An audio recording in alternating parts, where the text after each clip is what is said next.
Buonasera e bentornati con l'informazione di Telefriuli. La Regione è pronta a reintrodurre il supersconto del carburante per fermare il pendolarismo del pieno in Slovenia. Sommate al taglio delle accise, rifornirsi di nuovo di benzina e diesel in Friuli Venezia Giulia diventerà nuovamente conveniente. Il tutto a partire dal 1° aprile. Scopriamo tutto in questo primo servizio della giornata.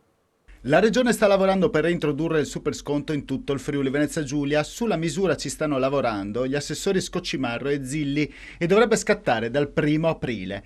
La nuova legge in tutta la Regione, abbinata al taglio delle accise di 25 centesimi deciso dallo Stato, permetterebbe di arrivare a un taglio di 54 centesimi sulla benzina e 45 sul diesel in area 1, cui si sommerebbero i 5 centesimi ulteriori di riduzione previsti per i possessori di auto ibride. In area 2 la manovra consentirebbe uno sconto massimo di 47 centesimi per la benzina e 41 per il diesel. Questo combinato con il decreto energia del governo nazionale, che prevede 25 centesimi di sconto sui carburanti, potrebbe portare il prezzo della benzina nel nostro territorio, specialmente nell'area 1, uguale, simile o addirittura sotto l'1,5 al litro, che è il prezzo che fanno le pompe slovene. Tutto questo per dare un segnale ed anche un aiuto ai nostri concittadini della nostra regione, alle pompe di benzina, evitare il turismo del pieno e favorire quindi l'ambiente.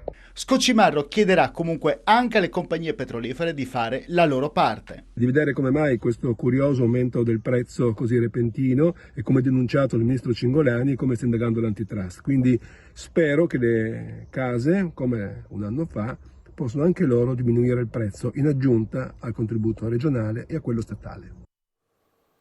E oggi le nostre telecamere sono tornate nuovamente in Slovenia, dove continuano le code distributori di benzina, seppur con flussi limitati rispetto ai giorni scorsi. Gli annunci di nuove misure per contenere il prezzo del carburante in Italia spingono molti cittadini a questo punto a rimanere nel nostro paese per il pieno, ma c'è anche chi è convinto di non fare la tessera nonostante i supersconti in arrivo. Siamo andati a Bernico, vediamo.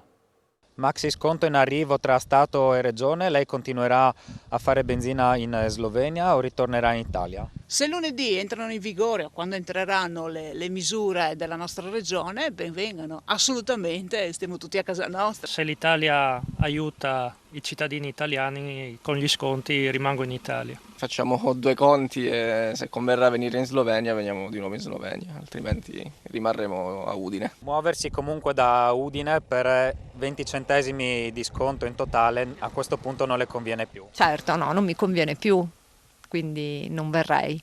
Sicuramente tornerò a farla in Italia. Continuerò a venire qui, non ho problemi a venire, ci metto 10 minuti, quindi...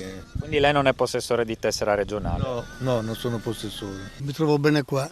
Queste misure, a suo avviso, sono tardive? Il problema è a monte. Questa situazione già parte da prima della guerra. Sicuramente aumenteranno di nuovo. Questo è un mese e poi restiamo punti a capo. Queste misure devono essere rapportate purtroppo al prezzo che si trova qui in Slovenia. Quindi 25 centesimi di taglio di accise più 29 centesimi di sconto regionale ancora non bastano? Bisogna portarlo purtroppo a 1,50 € come si ritrova alla fonte, alla pompa della Slovenia. Arriverà domani in Friuli Venezia Giulia, esattamente a Palmanova, il primo ministro Mario Draghi. Il Presidente del Consiglio visiterà alle 14:15 la sede locale della Protezione Civile insieme al capo di dipartimento Fabrizio Curcio e anche l'hub dove sono stoccati i mezzi e materiali in partenza per l'Ucraina. In questi giorni infatti la Protezione Civile è impegnata con una quarantina di uomini e 20 mezzi nell'allestimento del campo base in Slovacchia in grado di ospitare 250 profughi provenienti dall'Ucraina di passaggio verso l'Europa. Dopo la visita, Draghi terrà sempre nel pomeriggio una riunione operativa con le autorità competenti e infine si svolgerà un incontro con i volontari della Protezione Civile. L'emergenza sanitaria: oggi in Friuli Venezia Giulia sono stati registrati 732 contagi su 5.853 tamponi. Le persone ricoverate in terapia intensiva sono 5, i pazienti ospedalizzati in altri reparti risultano essere 129. Nella giornata odierna si registrano i decessi di 2 persone, un uomo di 78 anni di Trieste e una donna di 66 anni di Monfalcone. Le persone in isolamento aumentano e ora sono 20.419. La cronaca ora con un incendio che nella notte ha riguardato un fabbricato con 32 alloggi utilizzati in passato dalle dogane in via Picek a Coccao. Siamo nel comune di Tarvisio. Per causa ancora in via d'accertamento il rogo è partito dall'esterno di un terrazzino all'ultimo piano dello stabile. Ha interessato il rivestimento in perline dell'alloggio abitato da una donna che risiede da sola con un cagnolino. È stato poi lo stesso cane, abbaiando, ad attirare l'attenzione dei vicini che, visto l'incendio, hanno chiamato i vigili del fuoco giunti sul posto della centrale di via Popona a Udine insieme al distaccamento di Tarvisio e volontari di Pontebba. Il fuoco è stato circoscritto nella mattinata, l'appartamento è stato dichiarato inagibile. 5 le persone evacuate. Ci spostiamo nuovamente a Udine, nuova piazza di Godia con la sostituzione del porfido con l'asfalto stampato e la pensilina per l'autobus numero 7. Oggi l'inaugurazione con il sindaco Fontanini e il vice Michelini.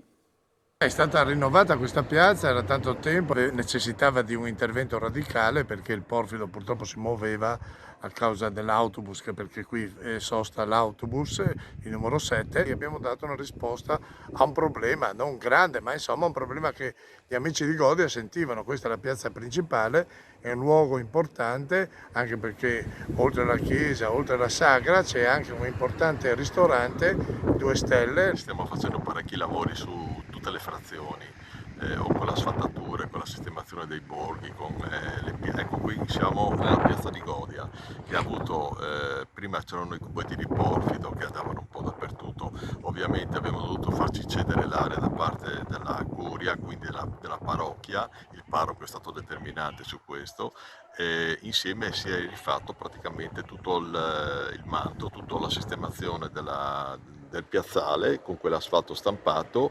E un'altra cosa importante, qui è stata rifatta completamente dopo 40 anni tutti i sottoservizi, no? Quindi lo scrollo delle acque, l'illuminazione, la fibra, e in più sempre in questo posto è stato rifatto anche, che non c'era prima, oltre alle fermate degli autobus con le pensiline eccetera, anche il percorso tattilo-plantare, cioè per i non vedenti, per i disabili.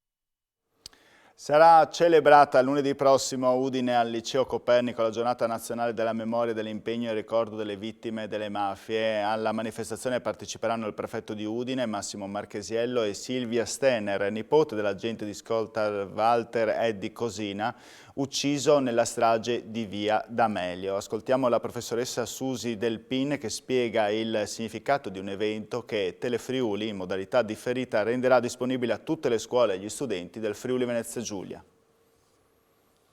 Il ricordo delle vittime delle mafie è una giornata che non vuole ricordare con i nomi che verranno letti solo le vittime nel giorno della loro morte per il fatto che sono appunto cadute in un contesto così complesso, ma deve essere anche una giornata dell'impegno, cioè deve promuovere in tutti noi la consapevolezza che questa testimonianza dobbiamo portarla avanti con i nostri ragazzi, creando un contesto di non mafiosità anche nel nostro Friuli Venezia Giulia. Parliamo ora di politica, ci trasferiamo nella destra a Tagliamento. Si profila una sfida a 4 per il nuovo sindaco di Azzano X. Ieri è stata presentata la candidatura di Angelo Bortolus, espressione del centrodestra, mentre l'ex assessore regionale Paolo Panontin ha sciolto tutte le riserve, guiderà una lista civica. Ci dice tutto Alberto Comisso.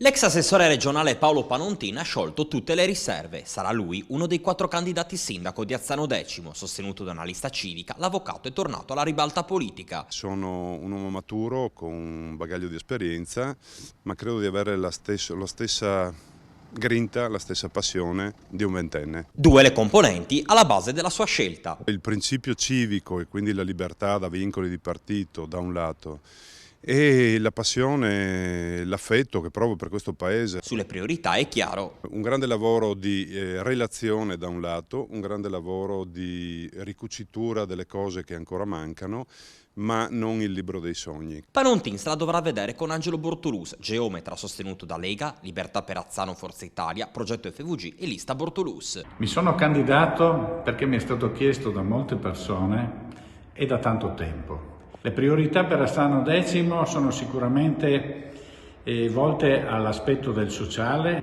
Quindi ci sarà da riorganizzare tutto quel tessuto che è necessario per la crescita di un comune come quello di Azzano Decimo. Gli altri due candidati sono Massimo Piccini e l'attuale assessore Enrico Guin. Ed è già tempo di pensare ai centri estivi, parliamo di ragazzi e bambini. Singolare l'iniziativa del Tomadini di Udine, che ha organizzato un campus di 25 bambini in un piccolo paese delle valli del Natisone dove ci sono solo 14 abitanti. Un modo per far interagire la popolazione residente rimasta e le giovani generazioni. Sentiamo un'intervista. Quest'anno c'è questa novità, andiamo una settimana a Prossenicco, in frazione di Taipana. Sono pochi abitanti, ma è una zona, sembra paradossale, ma molto viva. Quanti bambini saranno coinvolti in quell'occasione e che dati sono? Allora saranno al massimo 25 bambini, quelli un po' più grandini, sono dai 10 ai 13 anni e è dall'8 al 13 agosto. Faranno attività ludiche prevalentemente, dei bagni nel fiume, dei passeggiate lungo il bosco, però anche attività culturali, comunque crescitive. Ci sarà un esperto storico di San Pietro Natisone che spiegherà la realtà frontaliere, periodi delle guerre, Caporetto e le zone vicine. Ci sarà Marco Carlini, il fiduciario del salvataggio in Friuli Venezia Giulia, che gli spiegherà la sicurezza nel bagno nel fiume, che non è la stessa del mare o della piscina. Diciamo che cercheremo di lasciare spazio ai bambini di tirar fuori loro stessi, ovviamente senza tante tecnologie o cose strane, anche perché lì non c'è ricezione, quindi anche gli adulti possono stare con i bambini perché non stanno davanti al telefono. Invece Estatom ricomincerà da che periodo a che periodo e che attività sono previste? Estatom dal 13 giugno con la fine delle scuole fino al 29 luglio, le attività saranno sempre prevalentemente sportive, le farà un tecnico di ogni disciplina che insegna quella disciplina, che spaziano dal karate al taekwondo al beach volley, gli scacchi, pad e tantissime attività, dalle più banali calcio, rugby. Esordio udinese per una delle orchestre sinfoniche più conosciute al mondo, la Pygmalion, che si è esibita al Teatro Giovanni da Udine per il 6° appuntamento musicale della stagione. Andiamo a vedere. Per il 6° appuntamento della stagione musica curata da Marco Feruglio, il Teatro Nuovo Giovanni da Udine ha ospitato il debutto sul palcoscenico udinese della Pygmalion, orchestra francese diretta dal suo fondatore Raphaël Pichon, per un concerto interamente dedicato alle ultime 3 sinfonie, la 543, 550 e 551, che Wolfgang Amadeus Mozart scrisse nell'estate del 1788 e che costituiscono importanti contributi al genere di musica strumentale in auge fra il tardo Settecento e primo Ottocento, accanto a grandi opere del repertorio barocco e classico, delle quali rielabora l'approccio, e fra queste molte firmate dal genio di Salisburgo. La Pygmalion, complesso residente all'Opéra National de Bordeaux, si cimenta in programmi originali abbinati a celebri incisioni discografiche che mettono in risalto le corrispondenze fra le diverse opere, rivelando con nuovo interesse e diversa prospettiva lo spirito della loro creazione. E